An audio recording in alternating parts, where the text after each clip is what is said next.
Muy bien, vamos a continuar con la predicación. Voy a invitar a Daniel. Pasas por aquí, vamos por ti.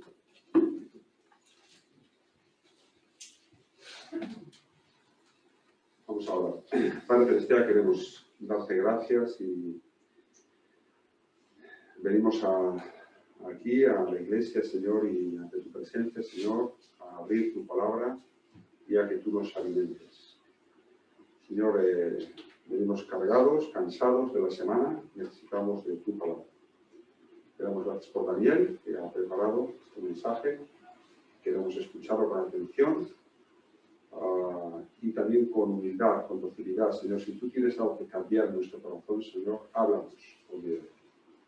Pedimos que le unjas con tu espíritu y que pueda transmitir fielmente lo que tú quieres comunicarnos a nosotros. Pedimos todo esto en nombre de Cristo. Amén.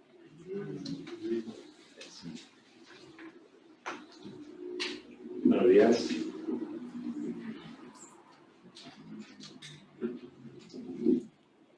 Se oye bien, ¿verdad?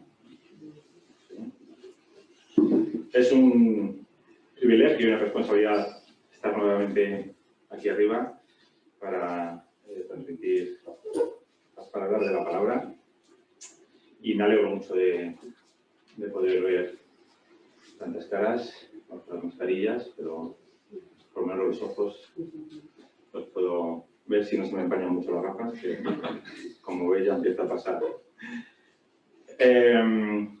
Después de un par de domingos con temas libres, vamos a retomar nuestros estudios en Hechos, y venimos de un pasaje intenso, en el capítulo 15, con mucho contenido doctrinal y además de mucha enjundia. Y hoy tenemos un pasaje un poquito más descriptivo, ¿vale? Quizá con menos contenido doctrinal, pero también con algunas cosas interesantes que podemos extraer. Así que vamos a Hechos 16, los primeros 5 versículos, y vamos a leerlo.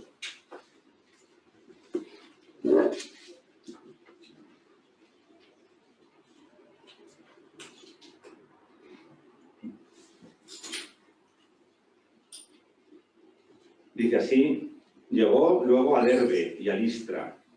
En esta ciudad conoció a un creyente llamado Timoteo. Su padre era griego y su madre una judía convertida al cristianismo.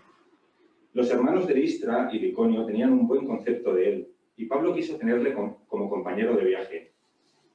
Así que, en consideración a los judíos que habitaban en aquella región, lo circuncidó, pues todos sabían que su padre era griego. Al recorrer las distintas ciudades, comunicaban a los creyentes las decisiones tomadas por los apóstoles y demás dirigentes en Jerusalén, y les recomendaban que las acatasen. Con el paso de los días, las iglesias se fortalecían en la fe y aumentaban en número. Hasta aquí. Hace unas semanas, nuestro querido hermano Ismael, que está ahí sentado y que nos ha dado la bienvenida, pues en una estupenda exposición ya nos anticipó algo de este pasaje.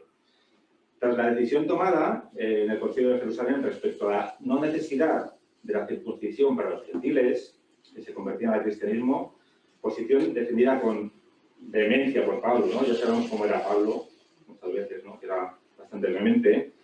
Pues el propio apóstol toma la decisión de circuncidar al joven Timoteo por causa de los judíos de la región en la que estaban. ¿Por qué? Pues porque sabían que era de padre griego, ¿vale? Su padre era griego.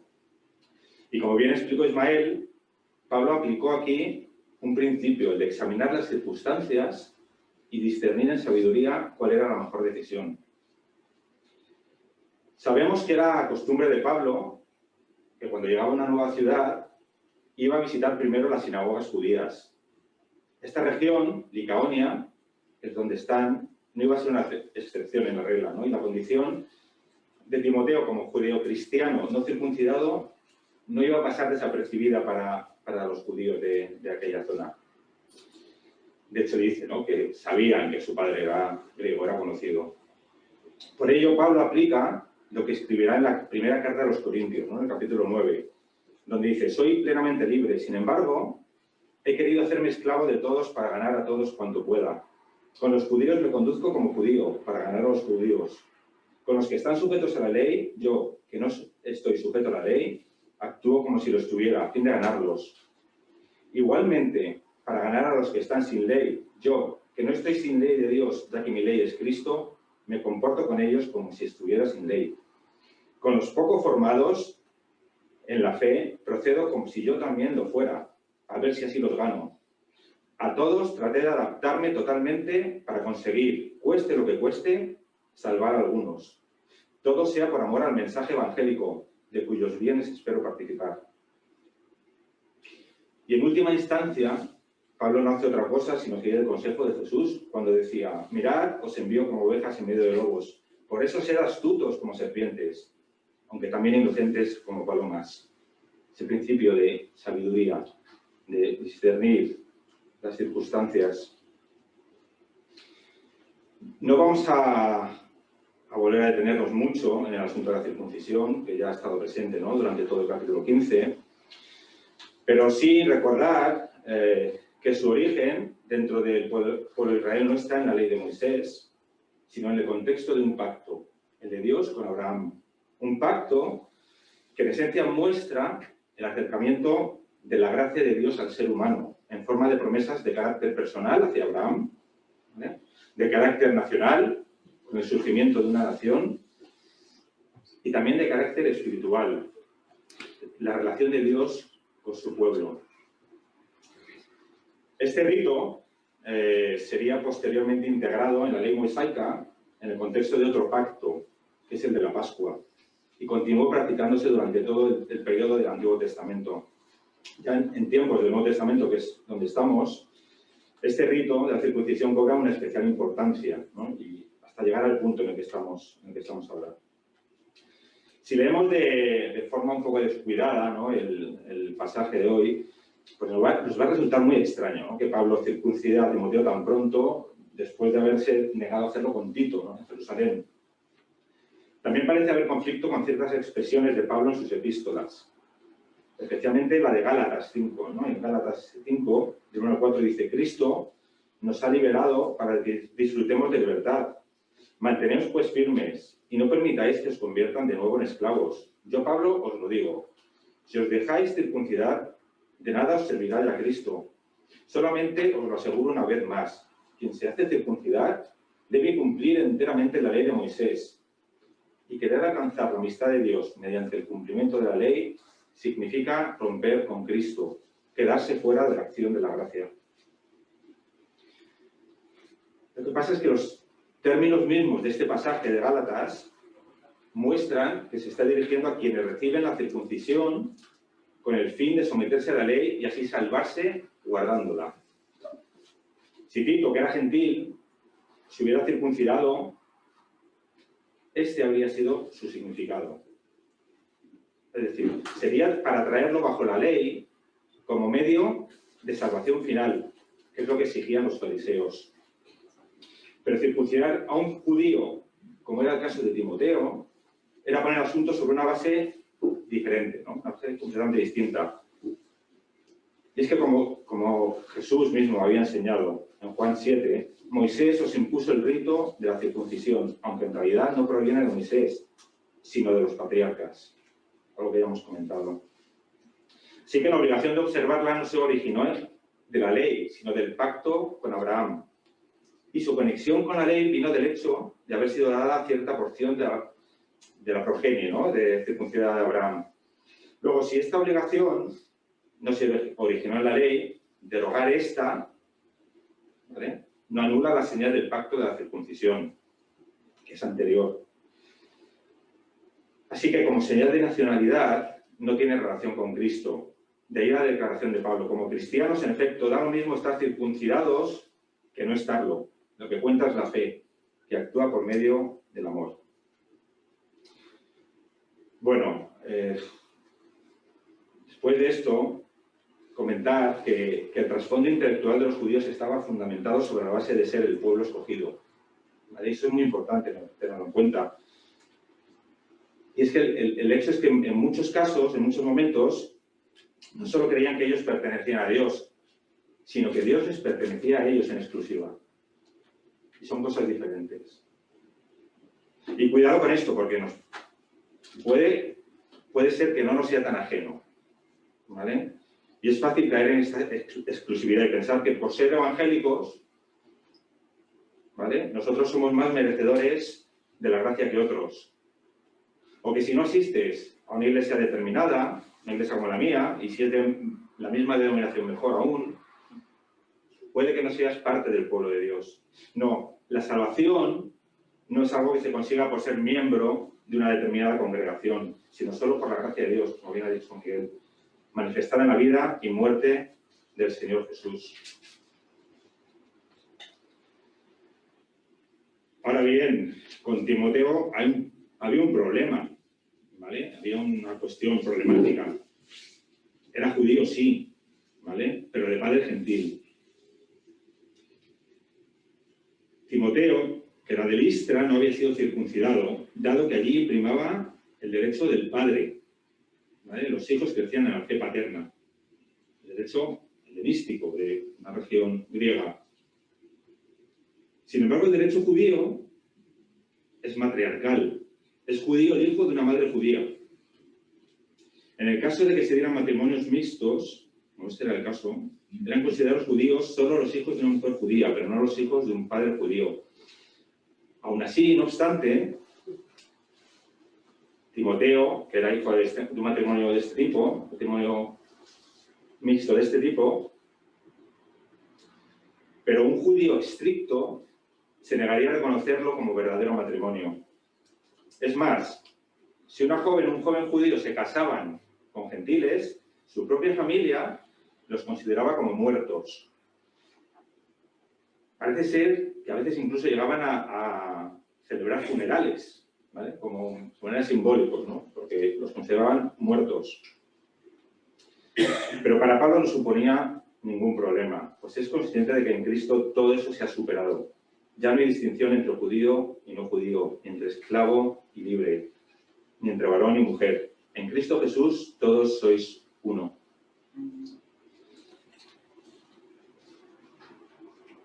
He olvidado traer una foto, así un poco como de ejemplo, tanto anecdótico, pero la podéis buscar está en la Wikipedia. Es interesante, pues es una fotografía que se hizo durante unas protestas en 1959 en contra de la integración de alumnos afroamericanos en las escuelas. ¿Vale? En 1959, antes de ayer, ¿vale?, para entendernos.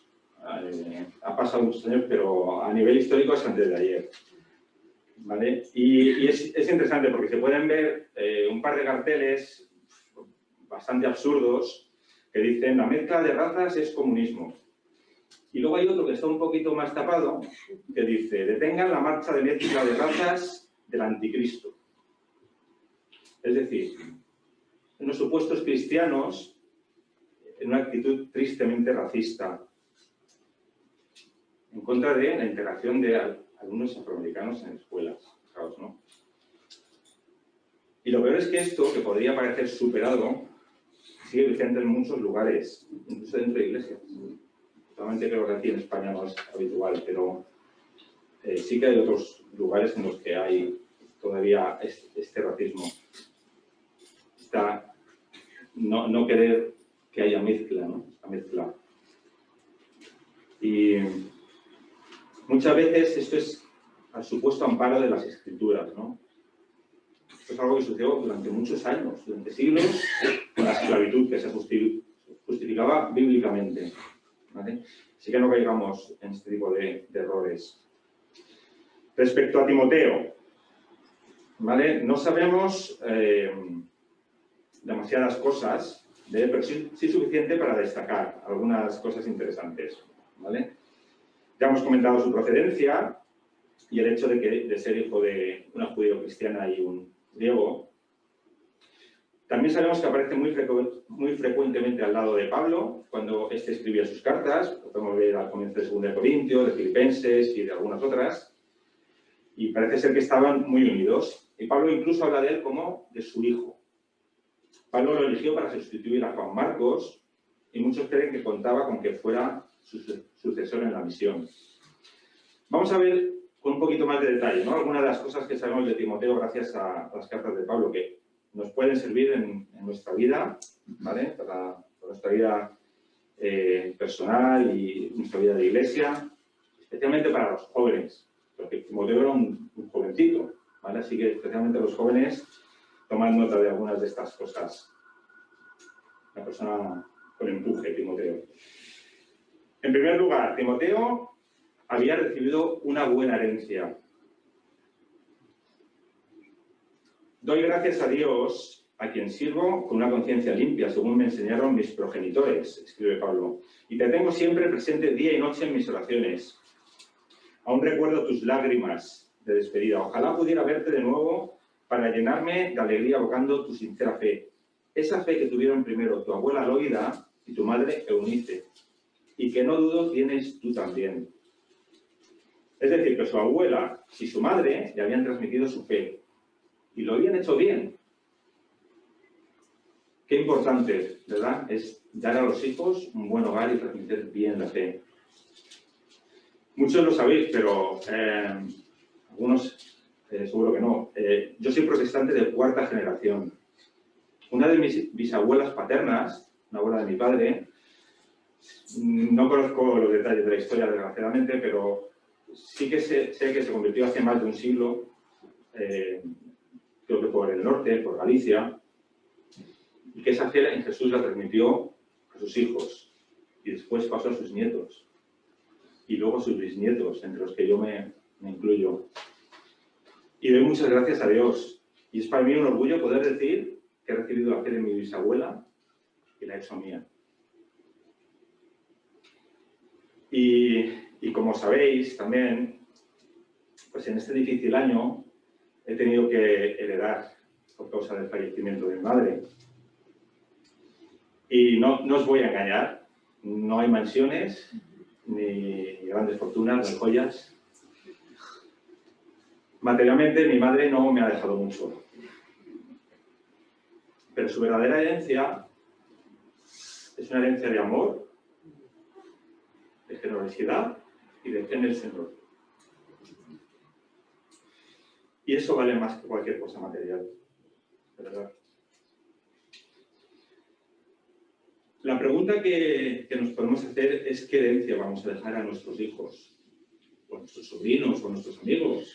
No hay por qué pensar solo en ser padres, ¿no? También podemos dejar herencia a otras muchas personas en nuestras vidas. Será estupendo si somos buenos administradores de nuestros bienes y podemos dejarles una buena herencia material, fenomenal, ¿no? Pero más importante es dejarles una buena herencia espiritual que les sirva para esta vida y la siguiente. En segundo lugar, en el texto de Hechos nos dice además que tenían un buen concepto de él, que tenía una buena reputación, Timoteo. Qué importante, ¿verdad?, es que los líderes tengan una buena reputación, un buen testimonio. Recuerdo que la última vez que subí aquí hablé sobre el liderazgo de Moisés y cómo vio la necesidad de compartir su liderazgo. Algo que, por cierto, también vemos aquí en Pablo. Pablo estaba siempre buscando colaboradores, ¿no?, que compartieran con él la misión. Y es que la Gran Comisión es una labor de equipo, ¿vale? Y la Iglesia es un equipo, ¿vale? Esto es importante tenerlo en cuenta. Pero en el caso de Moisés, Moisés dijo: elegid de cada tribu hombres experimentados, que sean conocidos por su sabiduría y prudencia, y yo los pondré al frente de vosotros. Es decir, personas respetadas, de buena reputación. Y eso es importante a todos los niveles, no solo en el ámbito de la Iglesia, también en el profesional, en el personal, de las relaciones, ¿no? Tener una buena reputación, un buen testimonio. Y eso es algo que tenía Timoteo, ¿vale? Una persona de buena reputación. En tercer lugar, en Romanos 16, Pablo llama a Timoteo mi colaborador, ¿vale? Lo que denota que era alguien dispuesto a ayudar, a dar el callo en la obra, a trabajar duro. Cualquiera de nosotros también puede ser colaborador, podemos ser colaboradores en la obra. O podemos, como decimos en madrileño, escurrir el bulto, ¿no? Quedarnos como meros espectadores, en lugar de ser sujetos activos. Evidentemente nadie nos puede obligar a trabajar en beneficio de la obra del Señor, pero insisto en la importancia del equipo, de compartir la carga, de ser insistente los unos a los otros, tan presente en el Nuevo Testamento, ¿no? Los unos a los otros. Compartir, el ser comunidad, el ser equipo. Otra de las cosas que sabemos de Timoteo por las cartas de Pablo es que ejerció una labor de mensajero, ¿vale? Y estaba dispuesto a ir donde Pablo le indicara, ¿vale? Ya fuera de Éfeso a Macedonia, a Corinto, desde Atenas a Tesalónica, ¿vale? Iba de un sitio para otro, ¿no? A veces iba a ir a Roma también, o sea, allí donde dijera Pablo, Timoteo iba. Era pues obediente al liderazgo de Pablo, una persona obediente a ese liderazgo, y estaba dispuesto a ser enviado. ¿Hasta dónde, no? Estamos dispuestos. ¿Hasta dónde estoy yo dispuesto a llegar por el Evangelio? Finalmente, en quinto lugar, en Filipenses 2, Pablo escribe: con la ayuda de Jesús, el Señor, confío en que podré enviaros cuanto antes a Timoteo, para que al tener noticias vuestras me sienta confortado. Nadie como él comparte mis sentimientos, ni se ocupa tan sinceramente de vuestros asuntos. Todos, en efecto, buscan sus propios intereses y no los de Jesucristo. Pero en lo que respecta a Timoteo, ya conocéis su excelente hoja de servicios, pues se ha portado conmigo en la tarea evangelizadora como un hijo con su padre. Es decir, Timoteo tenía una mente centrada en Cristo. Esto es muy importante. Tenía una mente centrada en el Señor y en servir a los demás. Y además otra cosa muy interesante, y es que era empático. Era una persona empática. Sabía cómo se sentía Pablo, compartía sus sentimientos, ¿vale? Compartía sus preocupaciones, sus alegrías y sus tristezas. Y creo que esto es algo muy, muy importante, que corremos peligro de perder. Porque vivimos en una sociedad centrada en uno mismo, una sociedad egoísta. Estamos siempre pensando en nosotros, como individuos. Y tenemos tal sobreexposición de información de todo tipo que cada vez nos cuesta más ser empáticos e identificarnos con los sentimientos de la gente. Y contra esto hemos de luchar, hermanos. Contra esta absoluta falta de empatía que hay en el mundo. Hemos de luchar contra esto. Y como el propio Pablo escribe: alegraos con los que están alegres y llorad con los que lloran. Con Timoteo en el equipo, estamos terminando, pues Pablo y sus colaboradores iban pasando por las ciudades, llevando la carta con los acuerdos de Jerusalén. Cuando las iglesias recibían la carta con dichas recomendaciones, se fortalecían en fe y crecían en número día tras día. Algo similar ya había ocurrido, ¿no? en otros lugares donde habían ido entregando aquella carta, ¿vale? Por ejemplo, en Antioquía, ¿no? En Antioquía, donde Judas y Silas, que poseían el don de profecía, conversaron largamente con los hermanos con el fin de animarlos y fortalecerlos espiritualmente. Y en Siria y Cilicia, donde Pablo confirmó en la fe a las iglesias. Esto, a fin de cuentas, indica que la decisión tomada en el concilio fue, en efecto, tomada con sabiduría. Y el resultado es que allí donde se recibía el mensaje, la fe se fortalecía. Un mensaje, ¿cómo? Un mensaje liberador, no de condenación. Y creo que esa debe ser también nuestra labor, llevar al mundo un mensaje de libertad en Cristo. Por supuesto que debemos denunciar las injusticias o la falta de moral, pero deberíamos ser más bien conocidos por trasladar un mensaje de libertad, de amor y de gozo en el Señor. Hace ya unos cuantos años, no quiero decir cuántos, que fui bautizado. Podéis hacer cuenta y... No, pero ya hace ya algunos añitos fui bautizado y quien en aquel momento era mi pastor me leyó unos versículos de la segunda carta de Pablo a Timoteo. Y con ellos me gustaría terminar. Y dice así: mas tú, oh hombre de Dios, huye de estas cosas y sigue la justicia, la piedad, la fe, el amor, la paciencia, la mansedumbre. Pelea la buena batalla de la fe, echa mano de la vida eterna, a la cual asimismo fuiste llamado, habiendo hecho la buena profesión delante de muchos testigos. Que el Señor les bendiga.